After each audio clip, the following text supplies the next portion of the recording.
Salvem as baleias, os vulcões extintos, salve a nova roupa do imperador e salvem os lucros das empresas estrangeiras que usam e abusam de nossas reservas com o consentimento de um governo que não quer ver o país prosperar. O que não dá para salvar é o saneamento, a infraestrutura, a indústria e o povo, que, conforme o próprio presidente disse, precisa parar de gastar com coisas desnecessárias, como comer, por exemplo. E você desconfia que tal produto está caro, você não compra. A pauta do progresso foi sequestrada por discursos vazios, enquanto os que realmente constroem e produzem são tratados como vilões. A pergunta que fica é: até quando vamos aceitar ser meros figurantes no desenvolvimento global, enquanto outros decidem o que podemos ou não fazer com as nossas próprias riquezas? Nossa vocação é ser mesmo o quintal do mundo? Então eu vou pro pau, velho. A gente às vezes trata mal. Para de ser chato. A nossa indisciplina. A nossa indisciplina. Para isso, eu trouxe ao parquinho os desenvolvimentistas de sempre. Felipe Trielli, Lucas Onogato, que agora desistiu de Cristo e vai ser criador de perfil falso. Nem brinca com isso. Luiz Marnoto, Arthur Remoto Machado, diretamente de Ankara, e Carlos de Freitas, com esta cara. Pois é. Legal. Que rima espetacular. Fantástico. Nasce um Vinícius. Não, espetacular. Cara Uma de coisa. pau, é. Cara de pau. Exatamente. Não, o cara é brilhante. Conseguiu rimar Ankara com cara. Olha Boi que da coisa. Ankara preta. Impressionante. Boi da Ankara preta. É isso aí. É só começar. Aí o jogo é com vocês. Comer e coçar. Fiquem à vontade. Começar. Falem Eu gostei aí. do desenvolvimentistas, né? Agora Somos desenvolvimentistas. Agora somos Agora a gente é desenvolvimentistas como a Dilma. Se falar nisso, tadinha, tá internada, né? Tá internada. Na China, de todos os lugares. Internada na China. Caramba, né, velho? Que tristeza. Coitada da Dilma. Tem SUS na China? Rezemos por Eu ela. acho que só tem SUS na China, não né? tem susto na Não tem nada mais além Tem do SUS. susto, cara. E aí? O que vocês acham disso tudo, hein? Que absurdo, né? Eu acho é pouco. Que absurdo, é um absurdo. O que é? É um absurdo, né? Bom, enfim. O Lula ontem falou que é um absurdo o preço do ovo. Falou? É Que mesmo. bom que ele acha, né? Pois é. Se o próprio Porque, presidente achou um absurdo, imagina a gente. O problema do Brasil é que eles não entendem o que os nossos queridos governantes falam. O Lula, ele não falou que ia dar picanha, assim. Ele disse que eu vou fazer a picanha ficar o preço do ovo. Isso. E aí E aí, Sim. Pô, e aí a coisa tá... é que aí as pessoas entenderam. Igual o cara que Isso pede tá parecendo- pro pra ficar de pau grande, o cara corta a perna. Encostando no chão, não é Encostando grande. no chão. Queria que o meu Tem a pênis versão- encostasse no chão, ele corta a perna. Tem a versão Faria Lima também, do cara que pediu pra ficar com tanto dinheiro quanto o Ike Batista, né? E aí? Eu não sei qual é o... O cara quebrou, cara. O Ike quebrou, né? É que eu não tô por dentro das notícias do... E nem do sobre- Porra, mas essa não é não é uma- É o Ike Batista. Mas eu não sei quando a Você piada tá foi feita, antes dele quebrar ou depois não dele tô quebrar. dentro E se a desses- piada foi feita antes do cara quebrar? Eu não Como sei que qual é a fica? moda em pedidos pra gênio. Bom, Eu só conheço aquela do... Já que a gente tá fazendo piada, a do português estava no deserto. Tava o português, o árabe e o muçulmano, sei lá, qualquer um. Aí encontraram a lâmpada mágica, o árabe falou: puta, 3 dias assim, morrendo de sede, me leva de volta pra minha casa. Aí o outro lá, o alemão, puta, morrendo de sede, me leva de volta pra casa. Aí o português falou: o quê? Eu vou ficar aqui sozinho? Não, traz os dois de volta. Traz meus domingos. Boa. Então tá bom.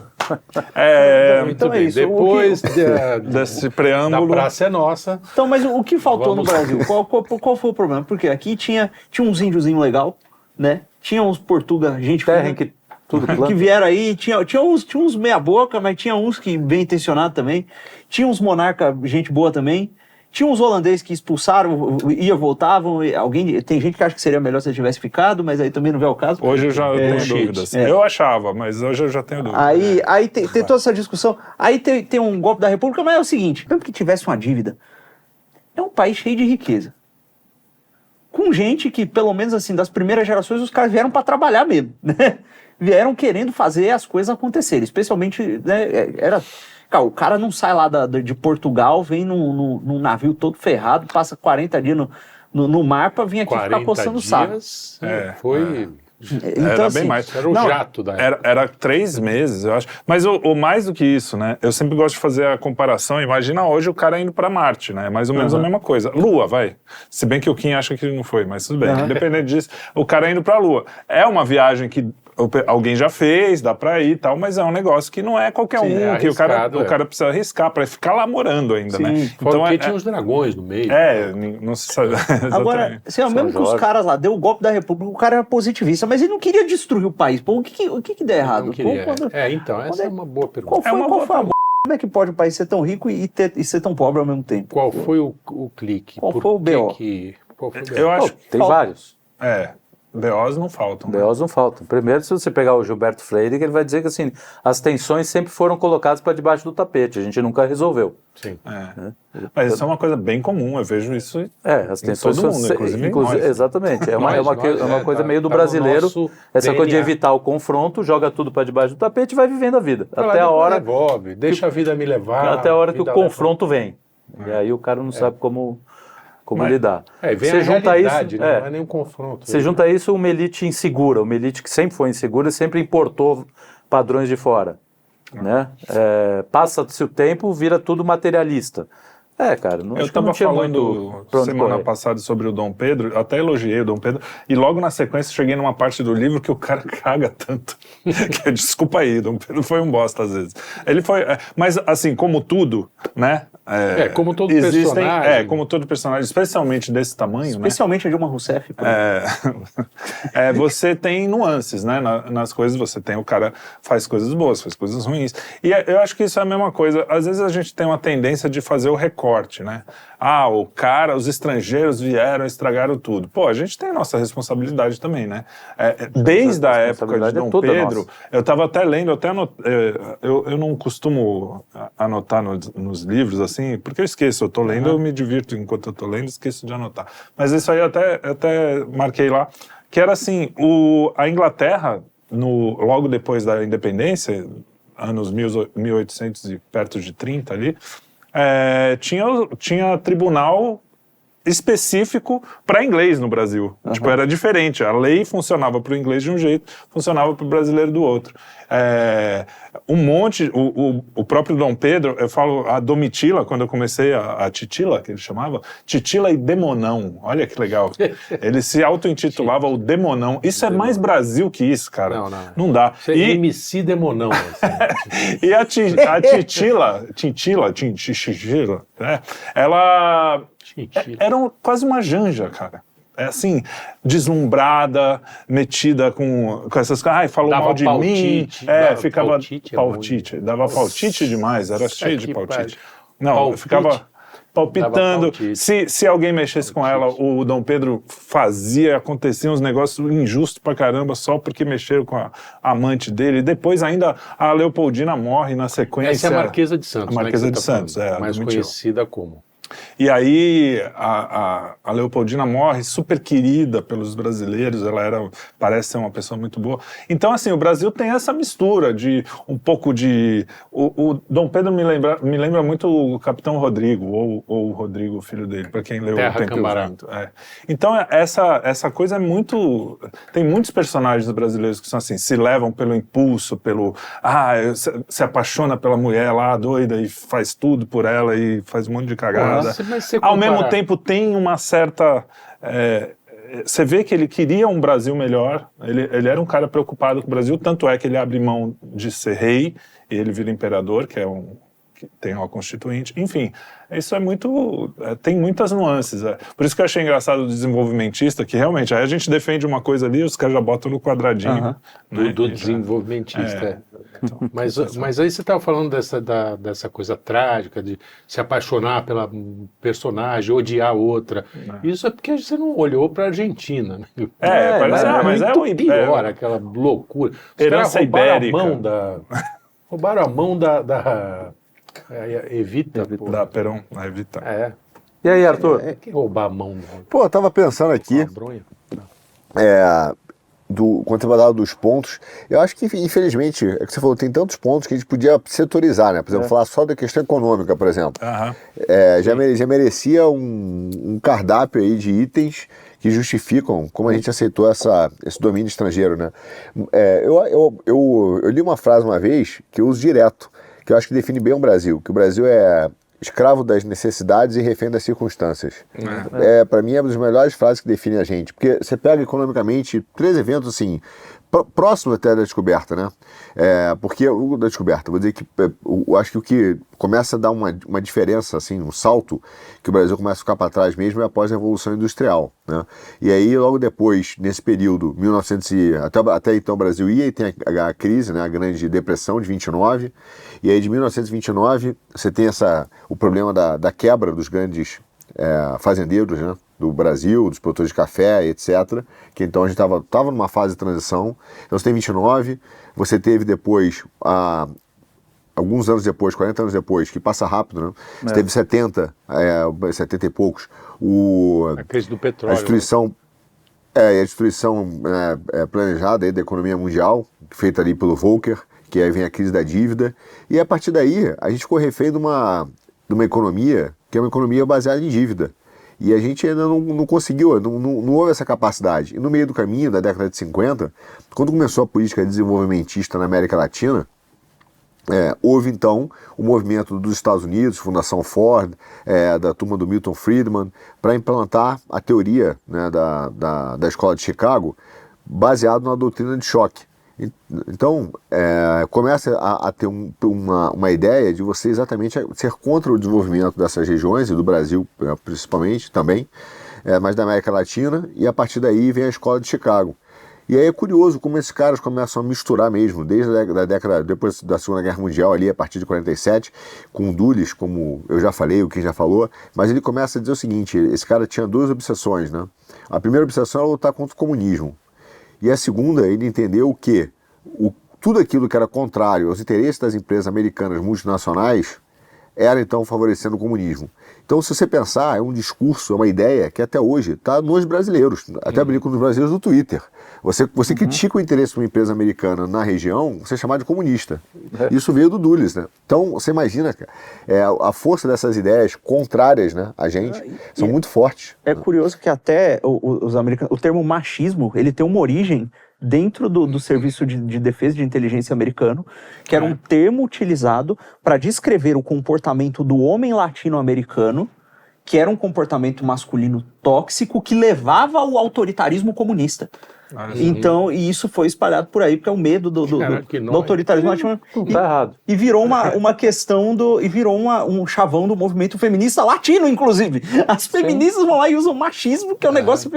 Então, assim, e existe mesmo, né, essa questão, essa animosidade para com a América Latina, de certa maneira, e essa questão mesmo de enxergar o desenvolvimento de outros países como uma ameaça à hegemonia americana, né? Isso não é conspiração, não é anti-americanismo gratuito, não é nada disso. Tanto é que se fosse anti-americanismo gratuito, a gente, por exemplo, não elogiaria tanto Hamilton. E o Trump, exato, e coisas que... Então, é aquela coisa que a gente já está cansado de falar, da doutrina do Kissinger, daquele memorando de defesa de segurança nacional, que literalmente defende planos de despopulação em países de terceiro mundo para proibir desenvolvimento, né? Então, assim...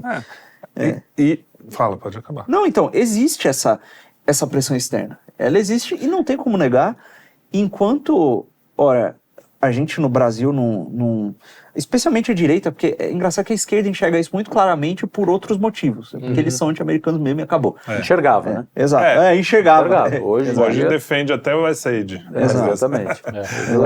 Mas putinha na mão dos órgãos internacionais. Mas isso é engraçado, porque do mesmo jeito que até os anos 50, quando teve aquele cara lá que denunciou a União Soviética, qual é o nome dele? Berzenev, não. Bezmenov? Bezmezov? Não, mais antigo. Caralho. O Brezhnev. Não é o Brezhnev. quase esse. Vocês estão inventando esses nomes, né? Eu não sei o quê, os crimes do Stalin? Tá. Não foi o Brezhnev. Brezhnev foi o presidente depois. Tá, bom, vocês vão... Enfim. Quando foi exposto a questão comunista mesmo, que até então era uma coisa assim, será? Pode ser que dê certo, pode ser que não dê. Quando foi exposto, a coisa ficou mais difícil você defender, e ainda assim, até os anos 80 ali, ainda tinha gente, não, mas deturparam Marx, aquela velha história. Só que hoje, qualquer um olha para aquilo, a não ser a pessoa com lavagem cerebral mesmo, e vê que o comunismo não funciona. Beleza, ok. Um ponto pacífico. O que está acontecendo agora, que eu acho que está tardio, é as pessoas não perceberem. Porque nos anos 80, era Reagan, você falar assim, isso é um exagero, falar que as grandes corporações vão tomar conta do mundo, deixa os caras virem aí, Coca-Cola, beleza, todo mundo fica feliz, não sei o quê. Só que em 2025, a gente já tem exemplos, Google, Amazon, Facebook, ainda mais com rede social. E grandes corporações não só americanas, inclusive brasileiras. Se você pegar a JBS hoje, ela está controlando boa parte do alimento do mundo, assim, junto com o ovo agora. É isso aí. Desculpa. Khrushchev. Você tem Khrushchev? É o Khrushchev, é ele mesmo. E aí, você tem essa... Hoje, algumas pessoas estão percebendo o que aconteceu com o comunismo naquela época. E isso não é aceitar o comunismo. Bom, então volta para o comunismo. Não, a gente tem que ir para uma... Não vou falar terceira via, mas a gente tem que ir para um lugar... Se você falar terceira posição, eu levanto e vou embora. Você tem essa camisa verde ainda? Não é isso. Quinto movimento. Mas assim, eu não sei como nomear isso, porque eu não sou um estudioso da coisa. Mas assim, com certeza, eu tenho certeza que a solução, a gente já falou isso diversas vezes, não é Estado e não é o mercado. A mão invisível tem que do ser mercado. alguma coisa que você olhe para... bom senso, meu Deus do céu. Que você olhe para cada caso e pense. Inclusive, em relação a essa coisa da terceira via, pelo que eu pesquisei, a primeira vez historicamente que o termo terceira via foi usado, não foi fascista, não foi... Não, foi um grupo de políticos católicos americanos que se opunham à dicotomia presente lá no sistema eleitoral deles. Eles usaram terceira via pela primeira vez. Então era uma solução para além da... Agora, essa palavra tá tão contaminada que não dá para usar, mas vocês entenderam, é aquela coisa assim, vamos olhar para cada coisa, como eu falei no programa Puxando o Fio dessa semana, eu falei, a Enel é um monopólio que não é mais estatal e também não é meio privado. Se você for processar, tem que processar o Estado, ao mesmo tempo você vai processar. Então é um negócio que fica no limbo, só que acontece que é um poder único que você não tem opção e é para uma coisa vital, que é energia elétrica. Não, e mesmo essa questão das ONGs, etc., financiadas discretamente pela USAID, que nunca foi 100% secreto, se você puxasse você conseguia achar as coisas, veja, não é são organizações não governamentais. É a sociedade civil se organizando para fazer coisas. Sim, mas dependente de um governo do estrangeiro. Né? Então, assim, há uma certa intervenção estatal que não é por meio de um ente privado. Né? Então, é a mesma coisa, o Google, Facebook, etc., as Big Tech. Agora tá todo mundo batendo palma pro Zuckerberg, pro Elon Musk, etc. Porque a turma gosta do Trump e eles estão do lado ali e podem nos favorecer. Podem mesmo nos favorecer até certo ponto. Mas é o seguinte... o dia que mudar de mão. Exato. O dia que mudar o chicote, mudar de mão vai ser problema. Né? Como já foi. Mesmo na mão deles. O chicote na mão deles também pode mudar de lado. Também. Porque são dois caras muito complexos também, que não são... A gente não sabe pra onde vai. Exato. Fala, Arthur. Não, eu ia falar que eu ia falar uma coisa, mas me arrependi, eu vou falar outra. Tudo bem. Que bom que o Luiz interrompeu. Exatamente. Para mim foi um sinal divino aí. Deus mandou um anjo. Muda. Mas sabe o que acontece também, Trelli? Você estava falando sobre a questão dessa combinação, né? Qual é o melhor sistema? E aí é governo, menos governo, que fica nessa discussão. Tem um ponto só que não é a terceira via, não, mas eu acho que é o ponto da responsabilidade individual de você desenvolver, produzir, né? E de você também querer colaborar com a construção de um país. Porque parece, nessa discussão, que existe que o povo, as pessoas também, são telespectadores, né? Sentados olhando. Esse sistema aqui é melhor, vou votar nesse. Né? E sempre com a ideia de que alguém vai implementar uma solução e ela passivamente vai receber um benefício. E, além de ser uma ideia perigosa, ela está se tornando uma ideia extremamente perigosa. Porque parte da mentira, né, contada pela inteligência artificial, por exemplo, é que as pessoas não vão precisar mais trabalhar, haverá uma otimização, então, de todos os recursos da Terra, uma prosperidade infinita, que é o que eles falam, e, portanto, nós viveremos uma época que não será mais preciso trabalhar, e as pessoas ganharão uma determinada renda mínima e terão as suas necessidades atingidas, né, supridas. Mas, é claro, quais necessidades? Necessidade determinada pelo governo, né?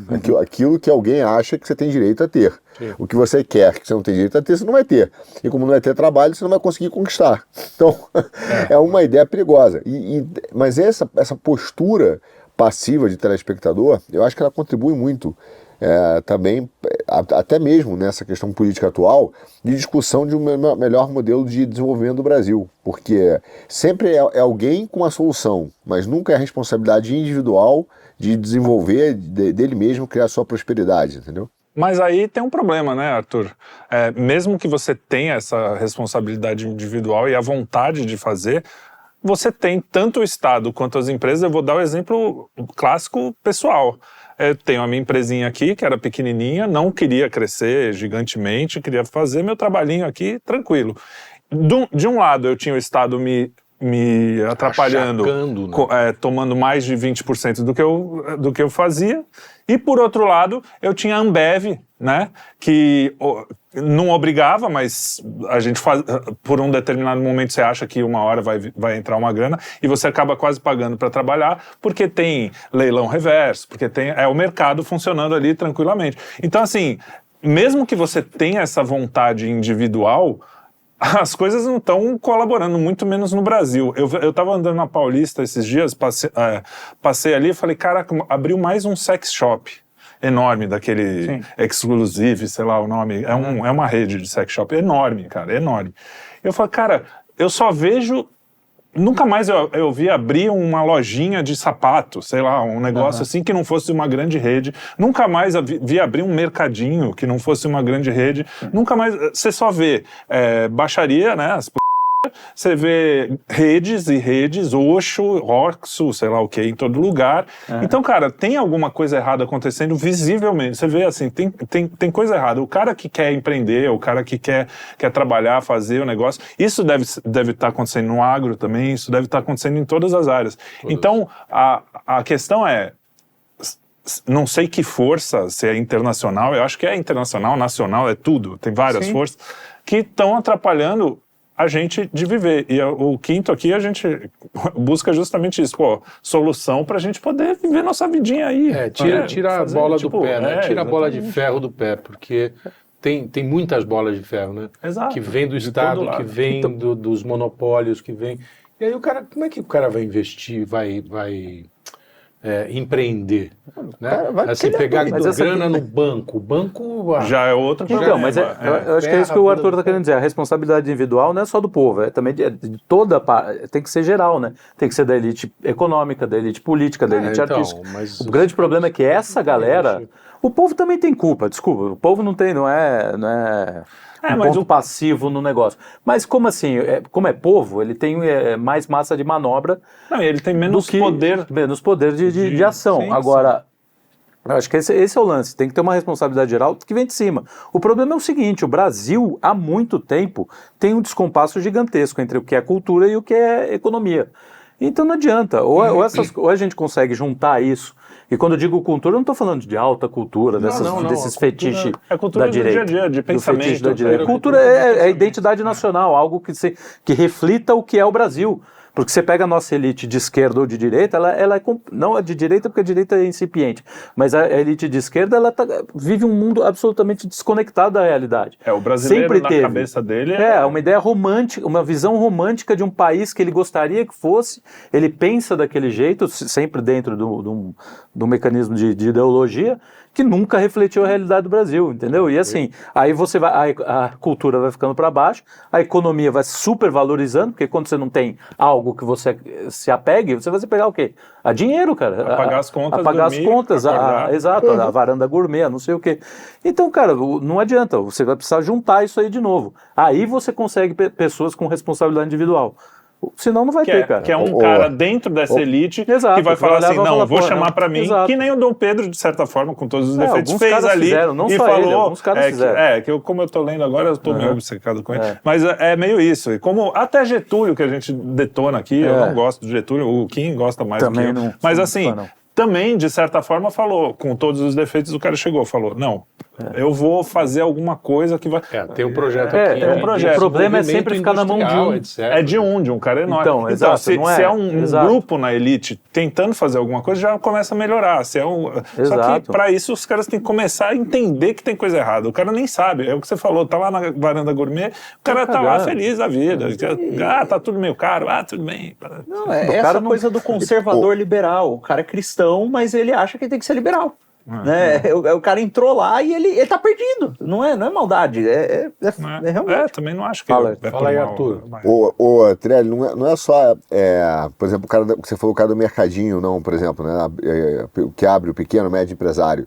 Você pega, a gente está falando da elite financeira, por exemplo, ela é toda rentista. Eles também não fazem investimento no setor produtivo do Brasil há muito tempo. Sim. Então, teve um diálogo que uma vez me contaram, eu não sei se ele é real ou não, mas ele pode ser e ele merece ser considerado verdadeiro, caso não seja. Mas é quando teve uma época, aquela série da Casa de Mulheres, sei lá, aí botaram Casa de Mulheres, né, um reality show, e botaram no mesmo ambiente aquela Val Melchiori e a Narcisa Tamborindeg, né? Não, era as e aí tem um ricas, diálogo. Era coisa de, as ricas. Qual? Era coisa de... As ricas. As ricas. Mulheres ricas, mulheres ricas. Mulheres ricas. Isso resume toda a história da elite financeira do Brasil. O resumo é esse diálogo. Porque, primeiro, são dois personagens que resumem de verdade, sintetizam ali. Ó. O cara perguntar, vê o Marcos Sandro e fala assim, cara, eu queria entender a elite financeira do Brasil. Eu mostraria esse diálogo das duas, as duas peças, é isso aqui. Aí, e o diálogo é o seguinte, a Val pergunta sobre, Melchiori pergunta sobre o valor de uma bolsa dessas, Hermès, Gucci, sei lá o quê, pra Narcisa. Aí a Narcisa fala, não sei o preço. Aí ela meio que dá uma sacaneada na Narcisa, tipo, cara, queria nada, né? Como é que você não sabe o preço de uma bolsa? E aí a Narcisa fala, porque eu herdei, minha filha. Tipo assim, eu sou old money, entendeu? Então isso é exatamente a visão do que é o Brasil na sua elite financeira. Uma, Deus sabe lá, eu vou me furtar aqui de dizer, explicar como ela ganhou dinheiro. Então eu deixo vocês chegar às suas próprias conclusões empíricas com a observação da realidade. Mas essa é uma figura que chega pro old money criticando o old money e o old money fala, cara, mas é que eu herdei. Porque nenhum dos dois realmente produziu nada, entendeu? Então lá, esse diálogo, cara, representa pra mim muito o Brasil dessas elites financeiras, entendeu? São os herdeiros alienados com Deus sabe como ganhou dinheiro, entendeu? Então, mas existe uma elite financeira, ok? E tem uma elite cultural também, que não necessariamente é rica, mas que toma... Hoje está rica, ficou rica, né? Mas você pega os baianos ali, né? A máfia do Dendê. A máfia do Dendê. Você pega essa galera que tomou conta da cultura e acabou ficando rico por isso, mas não era. Não vieram de... O único baiano rico que eu conheço é o Kim. O único baiano rico que eu conheço. Mas aí ele tem fundos. Tem fundos. Aí é outra coisa. Mas aí é que eu acho interessante, porque esses caras se apropriaram do estamento, né? Acabaram virando parte daquilo. Só que, né? Mas vieram de classe média, não era um cara que nasceu rico, que nem nada. Mas de certa forma, existe também uma turma. Quando eu fui para Paraty, eu até falava para minha esposa, eu falava assim, cara, isso aqui é o retrato dessa turma aí, da cultura, que não é do dinheiro, é aquele cara que tem uma estante de livros perfeita, impecável, que cita Almodóvar, né, que gosta muito que lê muito, né, eu leio muito, sabe, e na verdade não absorve nada, é uma coisa só de aparência, de aparência cultural, né, e aí tem aquelas coisas, isso aqui, cara, isso foi feito em Brasília por garotos de rua, é um artesanato super, custa $6.000, eles ganham 10 centavos, provavelmente, né? Sim. Mas a moça lá, e aí, é super legal. Então esse ambiente também cultural, nesse caso não é a cultura do dia a dia, a cultura, também ele está tá embebido disso, né? E aí eles acham lindo. Ai, a Anitta é uma coisa bem Brasil. Ai, por mais que eles não gostem, assim, ai não. Não, mas foi essa elite que atrofiou a cultura. Essa elite cultural que atrofiou a cultura do Brasil. E aí você entra no que o Mário Vieira de Mello fala da ideia estética, né? É uma elite insegura, é uma elite que não entende o que é cultura, então ela simula os aspectos da cultura e pega para si. Entendeu? Sim. E aí ela não aceita o confronto. Por quê? Porque ser confrontada é olhar para a própria miséria. É olhar para a própria miséria. Entendeu? Você vai descobrir que ter uma estante de livro não te faz um cara inteligente, um cara interessante, qualquer coisa. E esse é o grande problema. E essa elite atrofiou a cultura brasileira. Então, boa parte, e não estou falando de elite especificamente dos baianos, assim. Sim, sim. Geral. Essa é geral. Quem está na cultura trás, ali, na academia. Que vem lá de trás, o começo da USP, o começo de tudo isso daí, entendeu? É como se toda a elite cultural fossem vários Ivan Elites. Né? Ele vive de acordo com as aparências. Então ele cresce, porque ele cresce ali naquele ambiente. Os modelos que ele admira são os homens da burocracia russa, aqueles homens que têm uma vida agradável, aprazível, como é que é? O Tosar repete no livro inteiro, os padrões da decência e da agradabilidade. Eles são decentes e agradáveis. E aí ele olha para aquilo e ele fala, não, eu tenho que ser decente e agradável. E ele vai para um curso universitário, decente e agradável, escolhe uma mulher que é bem relacionada, que tem uma família boa, não sei o quê, que é decente e agradável, entra num cargo público decente e agradável e vai vivendo a vida de acordo com a decência e agradabilidade até que em algum momento ele se dá conta da morte. Não, ele vai arrumar uma cortina na casa dele, e é bem uma coisa de aparência mesmo. Né? E ele cai, bate o lado, fica com a dor no lado que o mata. Não sei, eu fiquei com medo depois desse livro das dores que eu sinto no lado às vezes. Mas eu acho que não tem nenhuma dor no lado que mata assim de graça. Mas ele começa, se depara com a morte, ele começa a ver que nada daquilo tem valor. E que ele deixou de dar valor às coisas que tem. Então é um amor à aparência com desprezo à verdade. Exato. E aí é a perspectiva, que a gente não aprende a ter perspectiva. Você vê a elite mesmo fazendo com os filhos. Eu acredito que os pais da elite amem os filhos da elite, né? Os próprios filhos. Então eles não fazem isso talvez nem todos, mas eu acho que sim. E o cara não faz isso por mal, mas ele bota nas melhores escolas, o cara estuda pra cacete, vai estudar fora e não sei o quê, sendo que o cara você não para olhar e falar assim, cara, não, senta aqui, vamos falar um pouco da vida, vamos olhar pro céu. Você é meio romântico. Você vai ter que entrar na própria ideia do que ele pensa do amor, né? O amor para ele é o quê? É uma aparência também. Ele vai botar o filho vira o quê? Um reflexo dele, né? Ele vai virar o quê? Um troféuzinho. Olha aqui meu filho, estuda ali. Exatamente. Instagramável. E aí tem outro ponto que eu acho que junta com a ideia da Rússia, que você falou por exemplo, você pega o século XIX da Rússia, que é um século riquíssimo, culturalmente. Nós tivemos, no começo do século passado, cara, uma elite cultural de altíssima capacidade. Sim. Você pega os grandes escritores brasileiros, eles fazem frente a qualquer escritor no mundo. Né? Qualquer grande escritor do mundo, né? Do 19 pro 20, né? 19, horrível, final do 19 pro 20. Exato. E aí a gente tem o período da nossa ditadura, que começa em 64, teve Estado Novo também. Estado Novo. E as ditaduras podem ser de qual for, elas atrofiam também, ajudam a atrofiar a cultura. No caso da Rússia, você pega quando começa a Revolução Russa, some a cultura russa, num certo sentido. Claro até que tem... em alguns pontos... Ela precisa ser destruída. Ela precisa ser destruída. Os grandes escritores russos foram migrados para os Estados Unidos. Nabokov, Brodsky, o Solzhenitsyn. Os cineastas tiveram que fugir, entendeu? E o Brasil... Apesar de alguns não fugirem, alguns fugiram, mas eles estavam fazendo sambinha, eles estavam curtindo a parada, parecia uma briga de criança.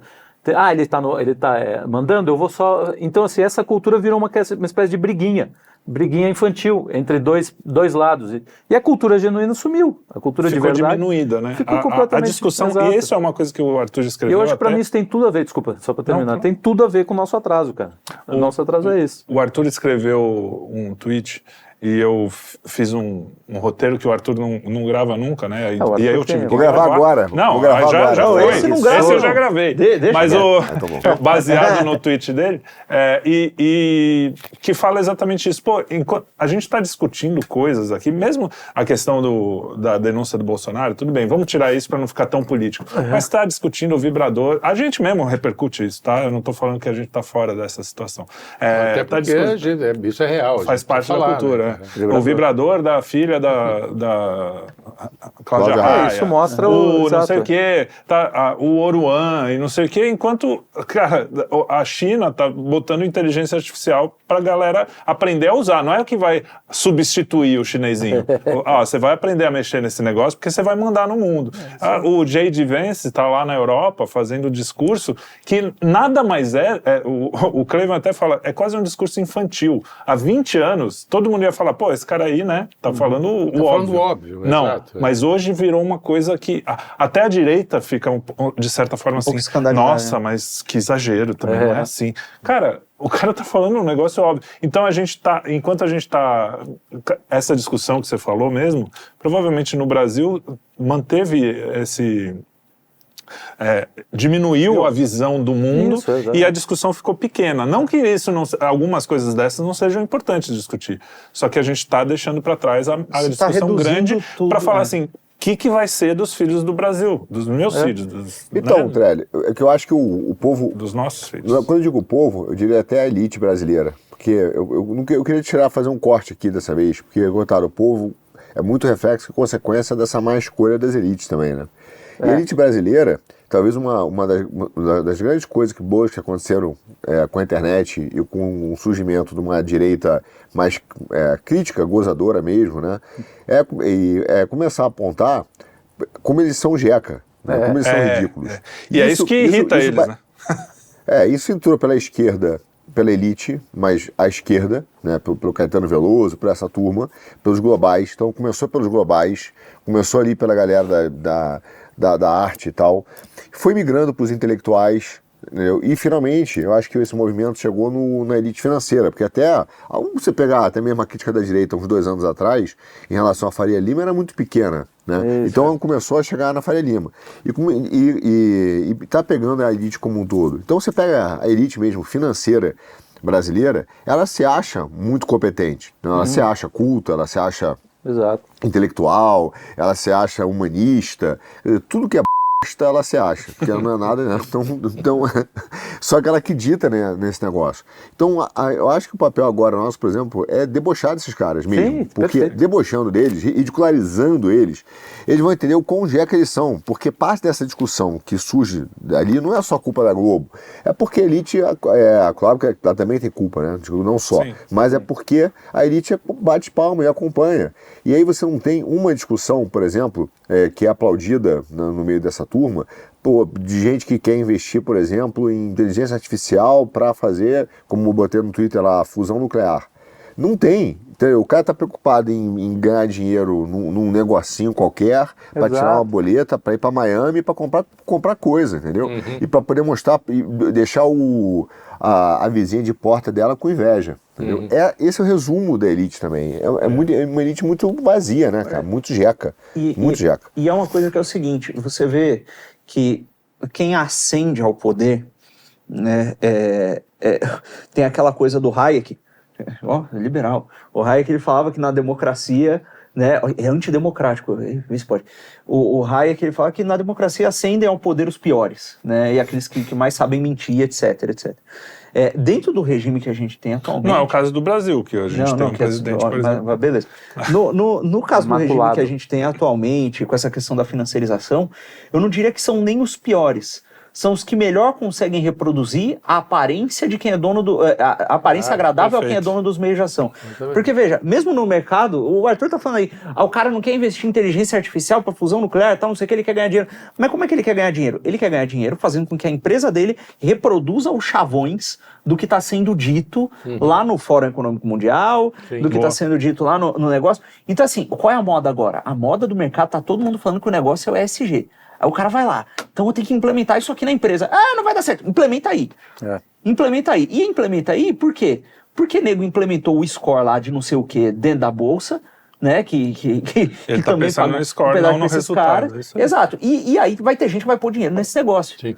O cara põe dinheiro nesse negócio e é o seguinte, enquanto o sujeito está aqui vivendo de aparência e sendo financeiramente recompensado por isso, o corno que botou esses termos em circulação, ele tem um plano concreto de algo que ele mesmo quer fazer na realidade e que vai beneficiá-lo. E que muitas vezes é o oposto, é aquela coisa que a gente já cansou de dizer aqui, que é o oposto às aparências que ele está pedindo que os outros imitem, Claro. entendeu?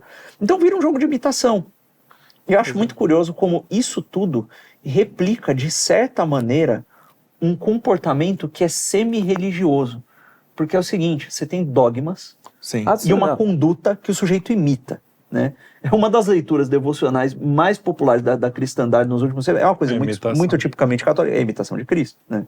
E Cristo, ele pede, sede perfeito como o vosso Pai Celeste é perfeito. É por assim dizer, se olha para a perfeição de Deus, você tenta reproduzir aquilo de alguma maneira. E mesmo que você não consiga, você pede ajuda e tenta, né? E é isso que eles acabam fazendo Com o mercado, né? com o SG e com não sei o quê. E aí tem uma outra coisa, que você vai olhando para o nível micro, olha, a vida ela é feita, faz parte da vida a noção do sacrifício. Você tem que sacrificar alguma coisa.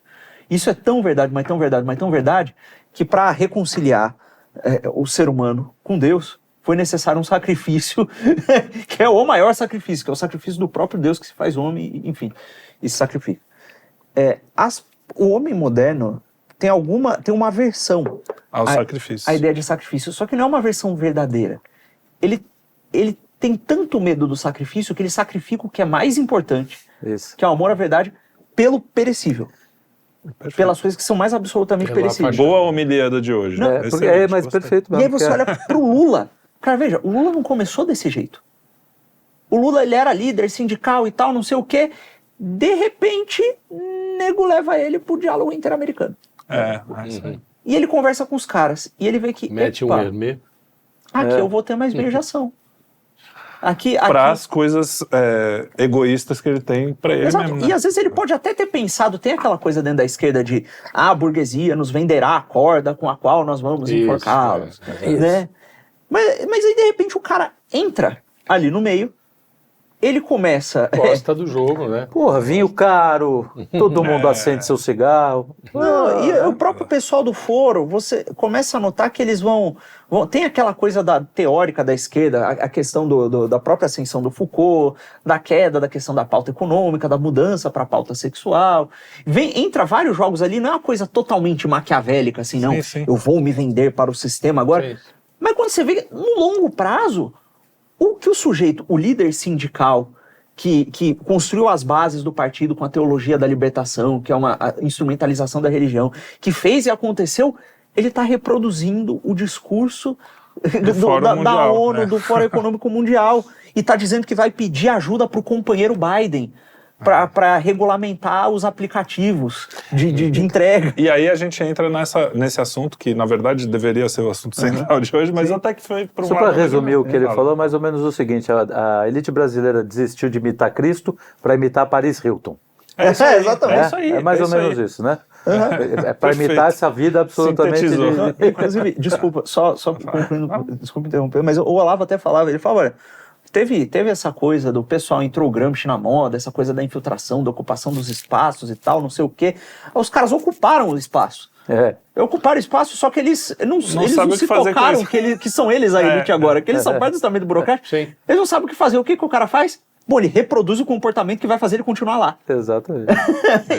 E aí lascou. Então, mas isso aí a gente tem como consequência, vamos dar um zoom out aqui, tem uma elite malthusiana que vem da ONU, vem dessas caras, quando você começa a estudar os Huxley, quando você começa a estudar os caras que são as cabeças disso, né, desde o século XVIII, eu acho, bem de longe, desde o iluminismo ali, você vê que esses caras estão... não estou dizendo que tem uma mesa, né? Até porque a mesa está pública no Fórum Mundial hoje. Essa mesa com aquelas 10 pessoas que a gente imaginava em filme, ela está pública. Mas que é assim, no fundo, o que eles têm é um desprezo pelo homem comum, pelo povinho que é sujo, que não tem saúde, que fica juntando lixo ali, não sei o quê. Transmitindo doença. Exatamente. E aí... Ele fala assim, quanto menos gente, melhor, é anti-humana, é uma ideologia anti-humana, isso eles também são claros, né? Ninguém está escondendo isso. Quando você ouve o Yuval Harari falar, você fala, não é possível, cara, que o cara fala isso e ninguém fica chocado. Esconde, né? E aí, você tem no mundo inteiro políticas que atrapalham coisas do tipo melhorar o saneamento. Hoje a gente teria a condição de ter um saneamento básico muito melhor no mundo, no terceiro mundo, mas muito melhor. E muitas das vezes ele não tem, e a gente vê isso em tragédias como no Rio Grande do Sul, porque o movimento ambientalista vai lá e fala, não pode mexer nos bichinhos. E o ser humano, que é o bichinho para eles também, é o bichinho que menos importa. Não, é o bichinho não teve uma pior, PEC, é o não teve uma bichinho que estraga, é o É, vírus. Zoou o coreto. Não teve uma PEC do saneamento que os caras travaram? Que Sim, podia, não, exatamente. Não, pode falar. Não, é isso, eu só ia falar disso. E o curioso é que isto é meio ambiente, né? Claro, Quer dizer, é mais isso é meio ambiente do que... Isso é ambientalismo. do que Se você salvar preservar a foca. vida humana, né, mudando a natureza quando precisa. Exato, adaptando né? a... Adaptando a natureza. E a discussão é essa coisa abstrata, né, do ambientalismo, né? Vamos preservar as florestas pegando fogo pra cacete aí. Batendo Você vê que é bafo de recorde. boca. justamente Bafo de por isso. boca. Tudo bafo de boca. Bafo de Você tem imprensa. uma história que, cara, eu coloquei inclusive hoje no nosso grupo lá de criação, que, cara, essa história precisa ser investigada melhor. Quem me mandou foi o Ezequias, o moleque que tem no Instagram. Muito obrigado, inclusive. Que é a história do Delmiro Gouveia. Você ouviu falar desse cara? Cara, esse cara é um reflexo. Legal. Esse cara é um reflexo disso tudo que a gente está conversando. É uma síntese do que a gente está conversando. O cara lá no século, ele nasceu em 1860 e poucos, uma coisa assim, e cara, começou a empreender no Nordeste, em Recife. No Rio de Janeiro, Nordeste quase. Passou do litoral norte ao Nordeste. Passou de São Sebastião. Não, tô brincando. Em Recife, cara, o cara tava lá, começou como vendedor de bilhete de trem, percebeu umas coisas ali e criou um império em Pernambuco. Cara, aí entra aquela coisa, os barões lá, não queriam... Imagina, os Entendeu? coronéis. Exato, né? quer dizer, o imediatismo, aquilo, escravo da necessidade e refém da circunstância. Então o cara não quer que aquilo se desenvolva porque para ele tá bom. Foda-se o resto. Né? Beleza, o cara teve umas tretas lá, bateu com bengala no vice-presidente da República da época, né? Se picou pro Alagoas, e cara, no Alagoas o cara fez hidrelétrica. Você imagina o tamanho do império que esse cara criou. Isso no século XIX. Começo do século XX já. E esse cara, o Delmiro Gouveia, procurem. E aí, o que acontece? Ele começa a fazer um império de algodão, fazer um monte de coisa, pele, tudo.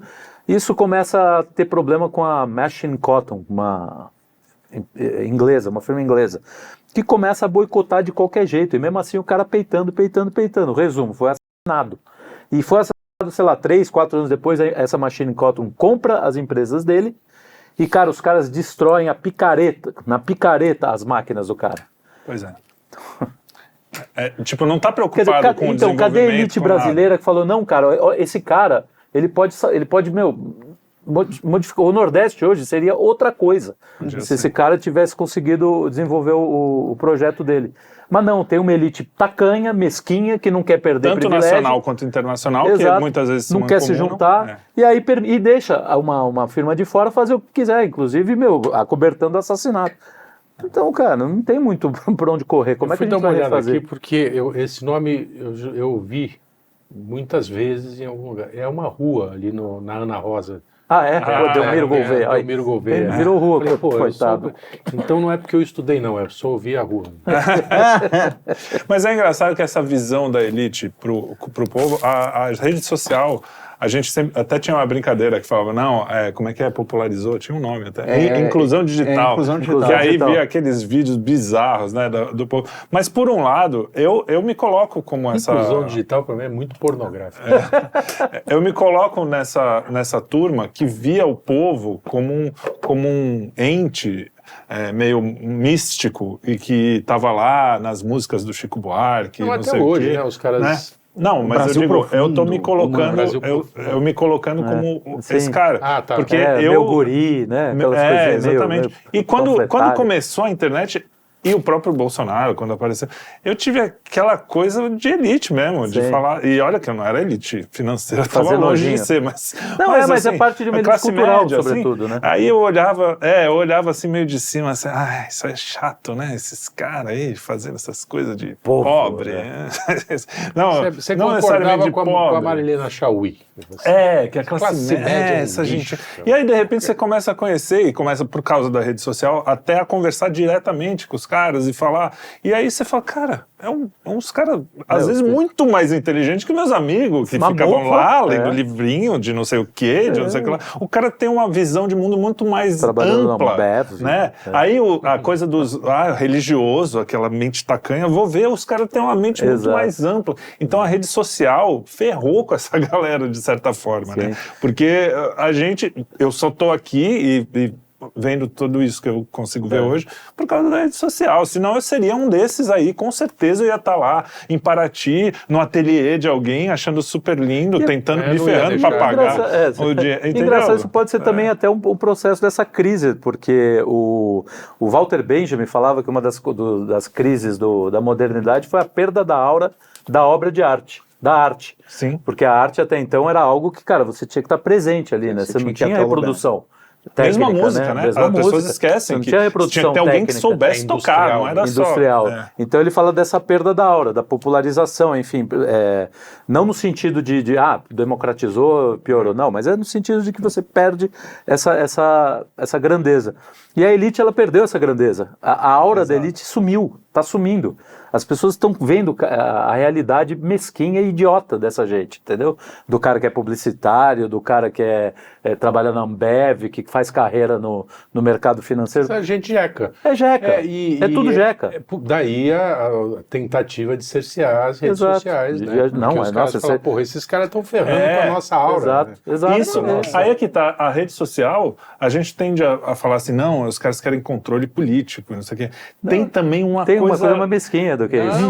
Mexeu com o meu brilho, sabe? Não é só porque eu não quero que você fale, eu não quero que você me ridicularize. A elite perdeu qualidade e a única coisa que ela tem é quantidade. É número de audiência que tinha artificialmente, é o número monetário, são questões quantitativas. É do mesmo jeito que a obra de arte, ela perde a aura, ela perde o seu aspecto qualitativo, ela vira uma quantidade de pixels, de coisas. Você vê o reflexo disso em quanto você vendeu do seu livro, quantas pessoas ouviram a sua música. Não interessa, se ela for boa, se 3 pessoas ouviram, tá bom.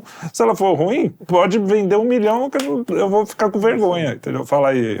E agora tem o quantos seguidores você tem, também tem isso. Quantos seguidores você tem? Mas você sabe que você falou da questão da ridicularização aí, Trelli, e disso. Você sabe qual é o vídeo, por exemplo, que nós fizemos, né, que eu fiz, que foi o que mais mexeu com essa... Desculpa, você falou da rede social, que os caras ficam pau da vida, que tocam no brilho deles, né? Então, sabe um vídeo que, cara, mais recebi crítica, assim, de pessoas chateadas, ligadas à elite, que viram, foi aquele quando teve o anúncio daquele site de prostituição, que acho que foi patrocinar o futebol. Fatal Model. Esqueci o nome dele. Fatal e aí a gente fez um vídeo... Todos aqui são especialistas. Fatal Model. Aí o TL fez um vídeo, eu fiz o outro. E o que eu fiz, eu tava brincando porque a elite, parte da elite falava que, não, tem que fazer como profissão, não sei o quê, né, porque é uma profissão digna. Sim. E a gente fez um vídeo debochando exatamente deles, dizendo, bota tua filha então, né? Bota tua filha para chegar lá no Country Club ou ou num clube aí em São Paulo, e dizer, o pai ficar orgulhoso, dizer, minha filha está fazendo arte está indo muito bem exatamente. E tal. Né? Ontem mesmo foi com 2 cavalos e um anão, foi ótimo. A menina é muito predada. Desculpa, Arthur, mas tá procurando estágio.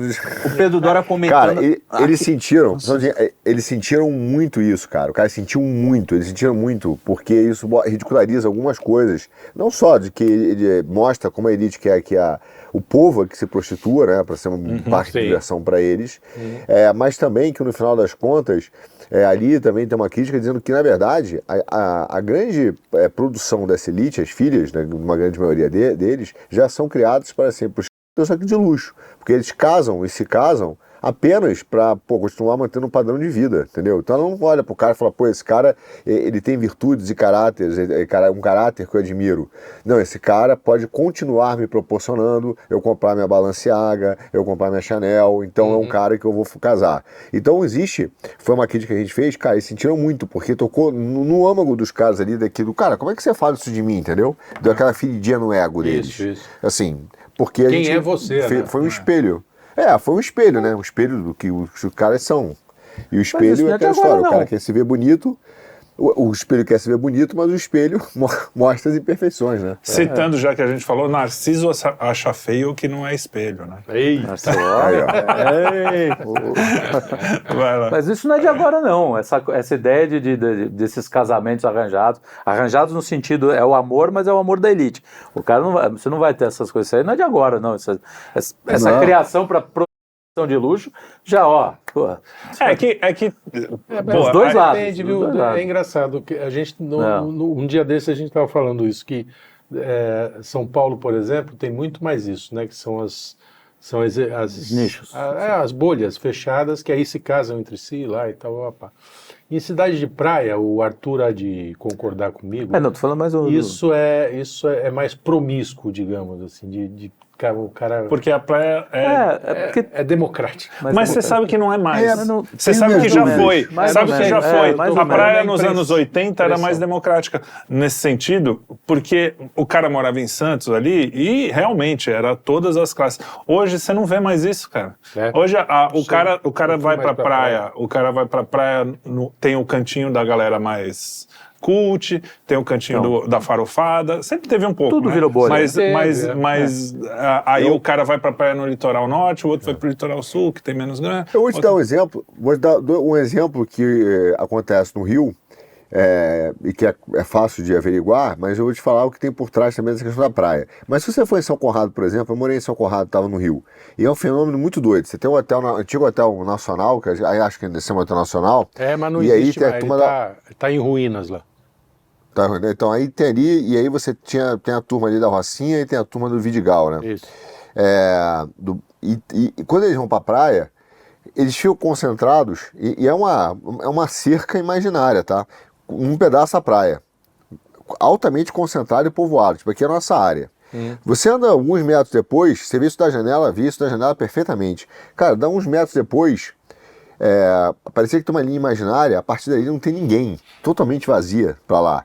E aí entram as pessoas que moram nos condomínios fechados ali da Praia de São Conrado. Então você vê assim, a separação é nítida. Nítida, Um assim, não, apartheid, a nossa né? galera é essa aqui, a nossa galera aqui. Porém, você fala, mas no Leblon e Ipanema não é assim. Verdade. Porém, o que acontece? Dá essa ideia de que só porque tá o cara de sunga na praia, a menina ali de biquíni, e que aí então existe essa questão do corpo e de repente eles se interagem, não é verdade. Porque o que acontece é que existe essa mesma bolha de São Paulo, a mesma bolha, com um agravante. Porque a menina fala assim, eu quero casar com um cara que tem dinheiro. Só que além dela botar na mesa os dons, ou os dotes, melhor dizendo, que ela tem financeiros para fazer essa fusão aí entre ativos, né? Fusão de famílias, ela ainda vai e se bota como uma parte desse próprio dote. Quer dizer, olha o meu físico como é que é. Olha como eu malho, entendeu? Eu faço academia da praia, então eu malho perna também, eu sou gostosa. E o cara lá também. Então, dentro dos dotes, eles não são apenas os dotes financeiros, são os dotes financeiros somados, entendeu? Uma promiscuidade. Tanto que imediato. Um troca-troca miserável nessa galera aí. E é meio assim, o cara tá casado com a mulher, mas você vê que ele não tem um casal de amigos verdadeiro, entendeu? O cara tá ali pensando, se eu me separar, aquela ali é uma possível, entendeu? A filha do fulano. E a menina que tá com o cara fala, não, se eu separar, o filho do fulano também é um possível pretendente. Então é meio uma suruba permitida. Ainda, né, permitida, organizada, com algumas regras mínimas, né? Mínimas. Mas tá um passo de deixar de ser. Essa visão é uma visão antiga mesmo. É o que eu via lá nos anos 60, 70. Desculpa, eu acho que retiro o que eu não é disse. mais. Mas Não é mais. Praia mas eu acho que era. Mas Você sabe que tem. Mas volta a questão que eu acho que é a questão principal, que é a questão estética, que tem a ver com. Vira uma questão econômica. Isso é histórico no Brasil, não é de agora. Entendeu? E Sempre também foi. acho- O cara compra o carro, o carrão, entendeu? Para pegar. Mas, cara, é aquela coisa, sempre num pequeno. Nunca você está preocupado em algo grande. É sempre para essas pequenezas da vida. E olha- Hoje você já não precisa do carrão. O bom é isso. Você pega uma boa lata de azeite, coloca do lado. Ou e uma ostenta- dúzia de ovos. E ostenta na rede social, falando, ó como eu sou. E tem aquele negócio também que essa promiscuidade, essa questão das aparências, ela vai também para como a política econômica é feita, porque é o seguinte, Sim. hoje o sujeito faz a política econômica pensando no quê? Eu tenho que aumentar o PIB, eu tenho que aumentar o indicador disso, É verdade. o indicador daquilo. E aí o que ele faz? Ele prostitui o país. Ah não, olha, se eu fizer esse negócio com esse país aqui, que vai levar esses ferros que eu tenho aqui debaixo da terra aqui, eu vou ganhar tanto dinheiro, vai entrar tanto na economia, vai entrar essa quantidade aqui na economia, o PIB vai lá em cima, eu vou arrecadar tanto de imposto. Só que é o seguinte, novamente, para quem tá indo esse dinheiro? E o que ele tá virando na prática pro país? Né? Ah, mas o governo vai arrecadar. Tá bom, e o governo distribui isso aí como? Porque o Então, PIB assim, você calcula assim, entrou dinheiro, é PIB, é isso? Produzir, a quantidade de dinheiro que a economia que gera, roda. no total, Então, exatamente. Não necessariamente assim, a vida das pessoas Tanto melhorou. Não produto interno bruto, né? Bruto, mas aí você aumenta, Bruto, você estimula o consumo, você pega crédito, né? O Lula ainda fica insistindo falando que quer dar crédito, né? Entendeu? Agora vai dar R$1.000 para estudante. Não, mas depende do crédito. Você vai dar o crédito para quem, para fazer o quê? Então, tem o crédito. Você quer o crédito para um cara que vai abrir Não, uma indústria, vai abrir o crédito no varejo, não é crédito, não é crédito para... É o crédito para consumo. Crédito para consumo. Que é o pior. É a mesma sacanagem que os caras fizeram. Cara, olha, isso é uma coisa tão revoltante que é o seguinte. Os empregos qualificados são os empregos que pagam melhor. A nossa população não tem qualificação. Portanto, precisamos o quê? Dar diplomas. Porque você vai dar diploma. Aí o que o cara faz? Faz um esquema, o governo dá dinheiro para 6, 7 universidades amigas, que muitas vezes pertencem a 2, 3 grupos educacionais, e aí entra aquele monte de gente, vem um monte de diploma que não necessariamente significa qualidade de formação, exato. E aí você tem um monte de profissional qualificado no mercado, aí você é uma questão de oferta e demanda, você tem mais diploma. E aí o cara, ele não consegue emprego, e quando ele consegue, talvez ele nem ganhe tanto assim, porque é uma questão de oferta e demanda também, né? Sim. Enfim, então Agora, fala, pode acabar. Não, então, e aí são várias decisões como essas, que é pensando, é uma lógica imbecil, é uma lógica trágica, né? De fato, para as quantidades e fala, olha, no fundo, mesmo o petista que tá querendo, eu tô redistribuindo a renda aqui, ele tá falando, não, o dinheiro vai entrar aqui e meio que ele tá confiando que o mercado vai resolver. E só para finalizar, eu acho, a gente já está bastante avançado no horário. Eu queria só pontuar, Arthur, que isso que você falou da elite, eu acho que é uma coisa generalizada. A gente tem 2 Brasis, um Brasil que busca ser um pouco mais virtuoso, na elite tem também, no povão, e um Brasil que é o Brasil hedonista, que aí isso se reflete nas altas classes e nessa coisa que você contou, e se reflete nas classes baixas no baile funk, no cara que tá lá no tráfico de droga. Então acho que é uma coisa assim da cultura geral. Não, e tem o seguinte, só um parênteses, o baile funk está invadindo as festas de elite. Exato. Você vai em casamento, ele acaba se misturando. Já invadiu. Mas ainda tem uma elite que tem nojinho disso, que tá nessa... Mais ou menos. Não, sim, eu tô dizendo, no geral, se você hoje for num casamento de um endinheirado aí, o fim da festa é o pessoal rebolando até o chão. Não, e qualquer proposta, sempre que você fala, qualquer proposta de tentar falar, não, cara, tem coisa melhor que isso aí, é tratado como snobismo. Né? Você é snob. Te chamam de elitista. Aí te chamam de elitista pelo lado errado, né? Exatamente. Que essa elite eu quero, na exatamente. verdade. Queria uma elite mais... Eu sou extremamente elitista com os meus médicos. Eu gosto que eles sejam bem formados. Bem elite, exatamente. Quero médico de elite, quero engenheiros de elite. Tudo. E aí é isso. E eu acho, então, que é uma questão de as pessoas buscarem algo mais alto mesmo, é o que você falou.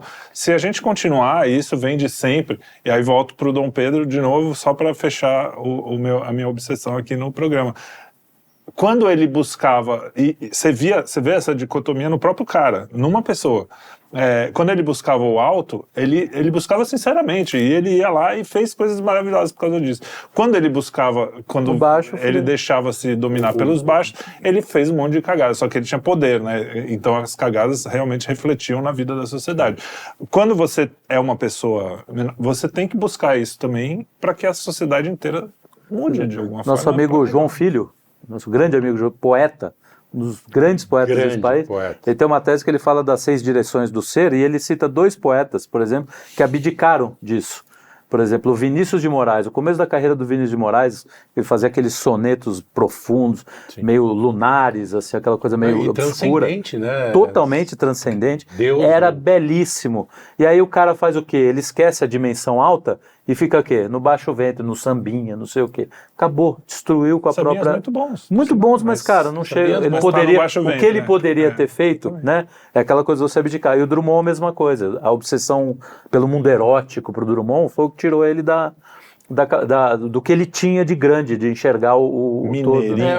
O Safado. João Filho fala que o Drummond é meio montanha-russa. É, mas ele tem a parte uns final. picos A parte final é decadente pra Mas caramba. vai ver que estava na parte de baixo da montanha. É, mas morreu. Não deu morreu. tempo de Morreu. voltar. Geralmente acontece, assim. Não dá pra você Ele ficar a escreveu um vida bilhete inteira. pra mim, você vê quão baixo ele estava. Bem baixo. Muito bem. O João você Filho tem tá uma no baixo, que tá falando com a gente também, coitado. Porque, Arthur, vamos Dormiu, finalizar? O porque que você eu quer tenho falar? uma outra Bora. observação, se o Arthur vai Fala, diga aí. Arthur. Finaliza aí Não, o... meu, finalizado, um abraço pra vocês. Acho que exploramos, esgotamos como sempre. Então tem a todos os nossos- finalização do Então, nosso aqui querido... tem um negócio, uma observação aí, que é essa coisa de ficar buscando alto e tal, não sei o que, tem que ver isso aí. Porque é o seguinte, se o sujeito busca porque ele acha que ele vai ser o gostosão, pra se engrandecer, com uma certa essa não é. vaidade, ele vai terminar lá embaixo. Mas ele não está Porque- buscando alto mas não de tá verdade, buscando né? alto. Então, mas Ele aí Ele está é buscando buscando- aquilo que a gente está Ele tá criticando. buscando o ídolo. A gente Não é acabou o de alto. falar o programa inteiro sobre a elite, não sei o quê, e a Não, esquerda, e o isso- funk. E aí tem uma coisa, que é o seguinte, existe tem pessoas que buscam a virtude, existe uma espécie de pseudo-elite intelectual na direita com a aparência de quem Ah, busca a sim. virtude, com os seus ternos, gravatas, borboletas, Que busca charutos a e mesma, etc. que busca a mesma aparência que os caras estão buscando ali na elite financeira. Mas acho que tá dentro do que a gente estava Exato, mas é que às vezes fica parecendo Não uma coisa unilateral, entendeu? Não, Quando não é. Porque é o seguinte, às vezes o cara até começa com a busca sincera. Ele realmente ele quer o conhecimento. Só que a gente tá numa situação tão ferrada que quando o sujeito lê 3 livros e ele fala numa roda de conversa, ele parece um gênio. E aí corre o risco do cara achar que ele é um gênio mesmo. E ele Sim, achou que ele é um acreditar gênio. nisso, E ele começa a vender a genialidade E dele. todo mundo sabe que gênio só tem aqui nessa mesa. Não, aqui. exato. No Só Brasil, aqui, só aqui. os únicos Não, o gênios. problema do Brasil é que E- faltam gênios humildes, né? Tem E aí- muito Como poucos de nós, nós. né? E aí Tem entra, muito poucos de nós. aquele papo do Olavo, olha, é todo mundo burro, a gente precisa de uma elite intelectual, e a elite intelectual que tem sou eu que estou formando são vocês. E o cara acredita que já é o raio da elite intelectual. Sem perceber que ele está caindo no que o Olavo descreve do imbecil coletivo. Exato. Ele está se imbecilizando. E aí é aquela coisa que o próprio Santo Agostinho ele fala, que Deus resiste aos soberbos, e Deus é a verdade. E quando o sujeito se ensoberbece, ele perde o contato com a verdade. É isso aí. E aí ferrou. Dito isso, Dita esta homilia, o Arthur dormiu. Arthur deu uma dormida, Arthur uma deu- cochilada. Deu uma cochilada Tô respondendo. sensacional. Eu tô mandando uma resposta aqui. Tá tretando no Twitter. Valeu, Arthur. Arthur, pessoal, muito obrigado. Dá o recado. pessoal, muito obrigado. Esquecemos o recado. Recado, Não tem tem mais. mais. não tem mais? Não tem mais isso. Não tem mais censura. Não tem mais Nem no censura YouTube? No Não. YouTube. Quer dizer, tem assim, coisas muito específicas, palavrão, não sei o que, terrorismo, Olha, até o aborto. YouTube tá caindo do... mas tá- estamos Ô, louco, estamos fazendo testes para deixar sem censura, então pode continuar assistindo. Agora que eu falei, censura, editor, por favor. né, pelo amor de Deus, né? Não vamos ter Então, problema. muito bem, eu espero que vocês tenham gostado. Nos vemos nos próximos programas. Assistam a nossa programação. Aquele papo de sempre. Não deixem de compartilhar e comentar, por favor, porque isso é muito importante para nós. E até o próximo programa, Quinto Elemento. E se você ficou curioso essa questão do PIB e tal, não sei o que, o Arthur, num Já é Economia recente, que não é tão recente assim, é um tanto velho, ele falou sobre a origem dessa métrica do PIB, que isso aí também é enganação, é falcatrua, Boa. é vagabundagem. Assistam Assista os esse vídeo aí. Economias do Arthur. Isso aí.